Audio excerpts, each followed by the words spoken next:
We're talking about notes on the fretboard in this lesson, memorizing the notes on the fretboard, and why it's important.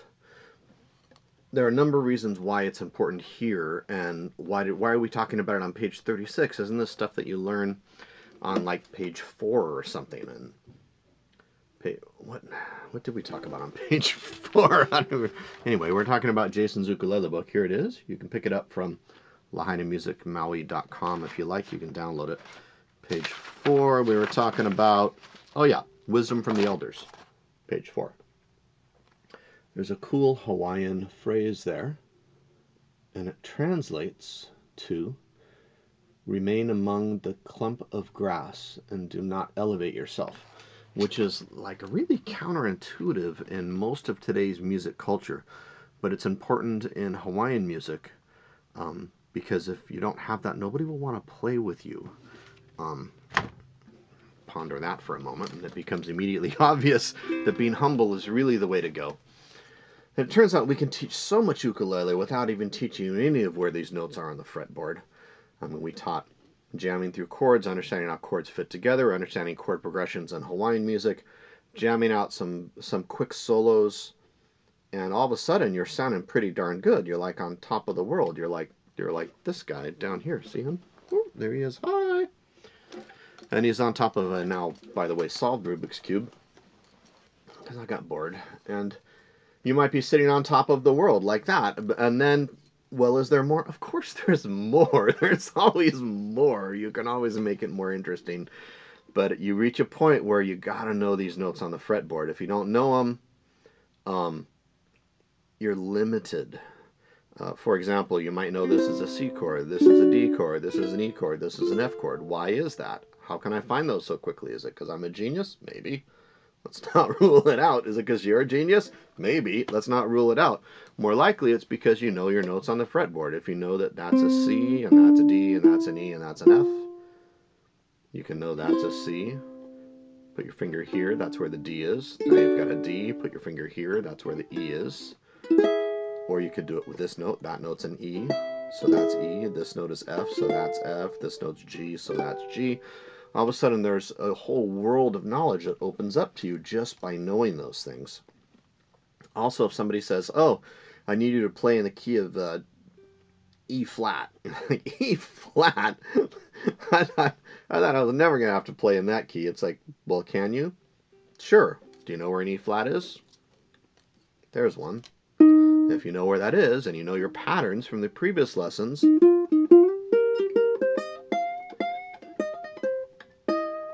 all of a sudden you're like, hey, I can play an E flat. And you're right, you can. But you got to know your notes on the fretboard. You never know where E flat even is. It's like if somebody says, meet me at the secret spot. You're like, where's the secret spot? Like, you're not going to find them, right? You're going to miss the whole party. So, notes on the fretboard. On page 36, the way we have it laid out, we first do a C scale, which some of you may already know. It's very basic to music. And this is one of the first scales a lot of people learn on ukulele. So it is incredibly useful, but it has a very big downside. And the downside is it's also incredibly boring if that's all you do. Again! Again! You know, you can sort of imagine one of my piano teachers. That's it. It's like, oh, now what? It's like, oh my God, this is so boring. I hate it. Put down the ukulele and take up, I don't know, something else. But it's a good time for ukulele, so let's play ukulele. All right. Once we know where those notes are, there's more notes we can learn. And so we might learn, for example, if this is A, this is B, this is C, so this is D, so this is E, so this is F, so this is G, and all of a sudden you get a chart with like 36 different bullet points on it. And you're like, it's overwhelming, I can't do it. Okay, so the way that we recommend doing this is break it up into 5 days. Day 1, or you could call it week 1, depends on how much other stuff you have going on in your brain. I'm going to call it day 1, but you could substitute week 1 if you want. First, learn these notes, and this should be really easy day 1 because you've got G, C, E, A. If you can tune your ukulele, You know 4 notes. Boom, boom, boom, boom. Now, the way we used to tune ukuleles before we had these little gizmos, you know, digital chromatic things that clip on the headstock, we used to have to know, if this is an A, we used to have to know where's an A on this string so that we can compare pitches. When those are the same, these two are in what's called relative tune. And then we need, if this is an E, we know this is an E because we're not out of tune, right? We need to know where's an E on this string so we can compare the two. They're the same note now. And we would need to know, to compare these outer pitches, that if I play the 2nd fret here on a high G uke, 2nd fret here is the same as this open. So you could have a uke, and if it's let me take a different uke for a second for an example, because this is kind of interesting. Sacrifice this guy. Okay, so we have a completely out of tune ukulele. So if this were A, and it's not, but if it were A, we could make that pitch match it. Same note, right? Then we could go here, make those the same note.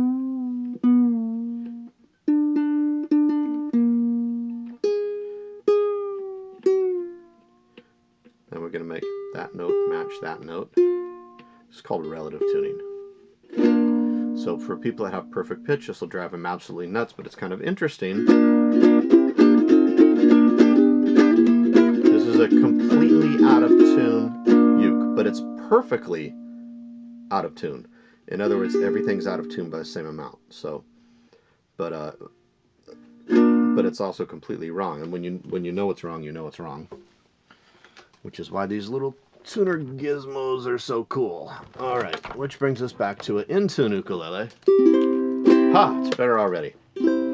So if you just learn that this is G, C, E, A, and then you learn where the pitches are on equivalent pitches are on different strings, well, that's not only useful for tuning scenarios, but it's also useful for memorizing 4 more notes on your fretboard, right? Because we went from 4, now we know 4 more, and that's how we have that diagram in the middle of page 36. All right, the next thing you'd learn, day 2. You'd spend enough time on day 1 that you've got it. You don't want to just try to do, like, I'm going to maybe do this all in one video, maybe not. But the idea is, if you learn these little steps one by one, and get good at it before you add on the additional knowledge, then you can actually understand what's going on. But if you try to do it too fast, most people can't retain that much knowledge. It's like trying to learn an entire calculus course in 2 days. Most people can't do that. That's why they spread it out over months. They say this little concept, you practice that. Okay, the next day you have this little additional concept, and then you practice that. It was called homework. I never did homework. That's why I wasn't very good at calculus. But then you do the next step, etc.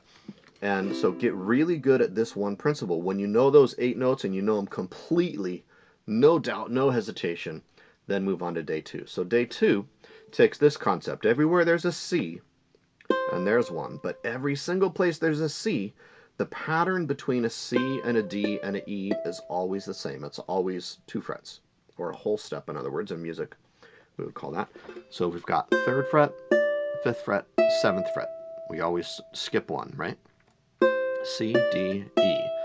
Every single C, yes, every single C, that's a C, right? So we've got C, D, E.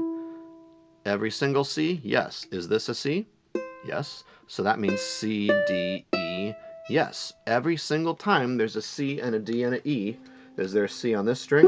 Sure, right there. So that means if that's a C, that's a D, and that's an E. What fret am I on? I don't know. I actually don't know. Okay, that would be the 12th fret. But if that's a C, I know that that's a D, I know that that's an E. We memorize that pattern. And then don't even think about day 3 until you've got day 1 and day 2 completely cold. You've got it. You never miss, you never hesitate. If somebody says, here's a D, and you say, you can immediately figure out where is a C or where's an E. If somebody says, here's a D, where's an E? Bam, there. Where's a C? Bam, there. Anywhere, any one of those notes, you can immediately find the other ones by relativity. It's like, it's not Einstein, it's not that deep. You just know where everything is because it's next to the something else. Okay. Once you've got day 1 and day 2, day 3, the principle in day 3, we're going to add, what do we add in day 3? Oh, ABC, of course. Why didn't we do ABC first? I don't know. We didn't. Anyway, here's ABC. It's a little different pattern. Every place you have an A, the B is here and the C is here. So it's a whole step and a half step if you're a music theory person. Every single A has that pattern. So if this is an A, and it is, that's an A, so that's a B, so that's a C. It's a pattern. There's an A here, 5th fret. Wait, that one. 5th fret. What's the pattern? B, C. So every single time you have an A, you know that you have a B and you know that you have a C. What about here? That's an A. So where's B? There. Every time. And where's C? Right there. Every time. So it's a pattern. If you learn the pattern, you don't have to memorize every single... If somebody says, what's on the 7th fret of the number 4 string? Maybe you know. Maybe you don't know. Right? It's a D. How do I know that? Because I'm a genius. Maybe. Because you're a genius. You knew it. Maybe. If you didn't know it, but you happened to know that this note is the same as this note, if it's an octave, right? So that's a C. That's also a C. If you happen to know that that's a C, you know a lot. You know from day 2 that that's a D because that was a C. You can put these concepts together too. If you knew, for example, that this was an A, how do I know that this is a D so fast? Well, maybe I memorized it.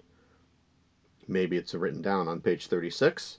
Or maybe it's because I know these concepts. I know that this is an A because of day 1, right? Day 1 showed me that those were the same, and I got that information settled in my mind. So that's an A.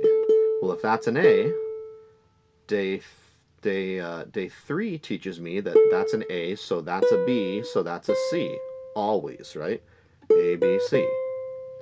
And if I know that that's a C, day 2 teaches me that that's a C and that's a D. So what's the 7th fret? It's a D. And that one's an E. So we learn the ABCs on day 3. And we've already learned the CDEs. And we've already learned basic tuning riffs. So we've got tuning on day 1, CDE on day 2. Then we've got our ABCs on day 3. And then the 4th day, we learn the other pattern, which is EFG. Every place you've got an E, the very next fret is F, and then you have a whole step to get up to G. So you've got, this always reminds me of Brother John, and Frere Jacques, right? In the English version, anyway. Every E works that way? Yeah, every E works that way. What about this one? That's an E. We learned that on day 2, right? So where's F? Right there, right next to it. Why? Because it's always right next to it. E and F are always right next to each other. And then to get to the G is a whole step. So E, F, G, E, F, G. Every E, yep. Every E. What about that one? That's an E. So where's F? Right there. And where's G? Right there. So once you learn how to put this stuff together, you learn your ABCs and your CDEs and your EFGs. You learn the pattern between these notes. Once you memorize that, you can get something by its relative position. For example, when I describe how to get to our music store, if I give somebody the GPS coordinates of our music store, they're like, no, I don't speak GPS. Okay. Drive down the highway, and you pass the Taco Bell, and the next block is there's a Subway sandwich shop on the corner, and everybody who lives here goes, oh yeah. I mean, we have concierge that I could tell them the intersection. Say it's at the corner of Papalua and Honoapi'ilani. They're like, God bless you. I don't know what you just. I mean, but if I say it's one block past the Taco Bell, right where the Subway sandwich shop is, everybody goes, oh, I know where that is.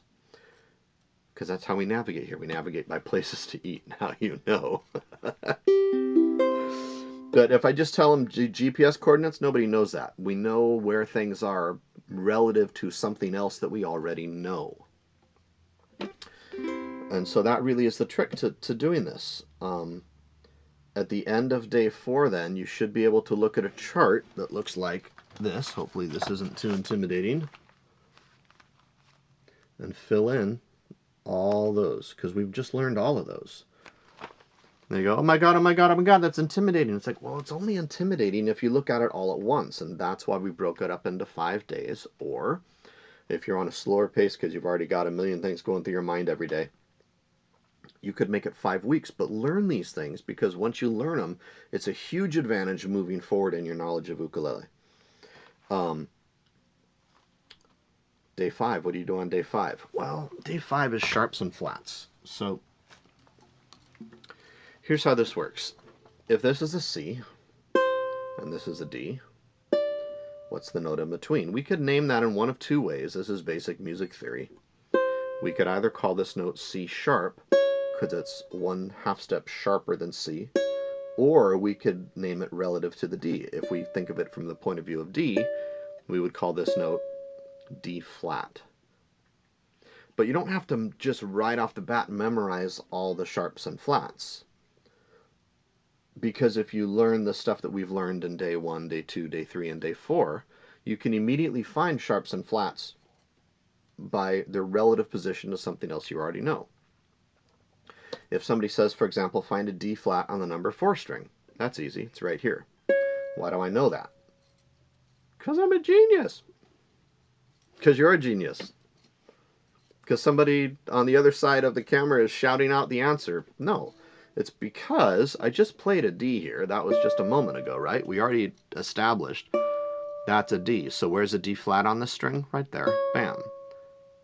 It's so fast to apply that kind of a knowledge. It's just like if somebody asks you, what's the chemical formula for beta-cyclic glucose? You're like, I don't know. And you pull out your phone and you Google it and you say, what's the chemical formula for beta-cyclic glucose? And it tells you. Boom. Easy.